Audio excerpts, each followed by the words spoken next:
كيف تصفيق للسومة؟ تستاهل والله يا أخي. يعني ترى في لعيبة أبو عالية الجماهير كلها تتفق على محبتها. صح. ذكر إنيستا في برشلونة، مودريتش في ريال مدريد.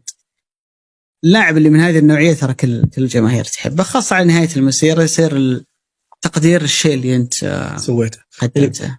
ورجل يعني أخذ من هلا بطولتين سوبر في لندن أتذكر، والكأس الملك ما خضن. صحيح. هو الحاسم. دوري، حتى الدوري كانوا يتنافسون عليه ذيك السنة يعني. صح. بس أحب هذا النوع، يعني أحب هذا النوع من تعاطي الجمهور تجاه النجوم. يعني ما أحب إنه يعني تقدير المسيرة اللي قدمها. يا أخي حتى شفت أنت يوم هو طالع حس إنه يعني أحرج في الملعب. يعني الكاميرا عليه حط على راسه، ما توقع ردة الفعل هذه.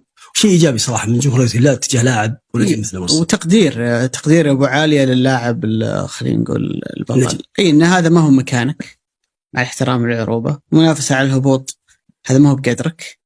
بس أنت قدمت مسيرة عظيمة جدا تحترم عليها. وطلع هو بعد المباراة وقال إنه جمهور ذواق، ويعني كانت لفتة حلوة. يمكن هي خلينا نقول لفتة الحلوة اللي صارت في الجولة.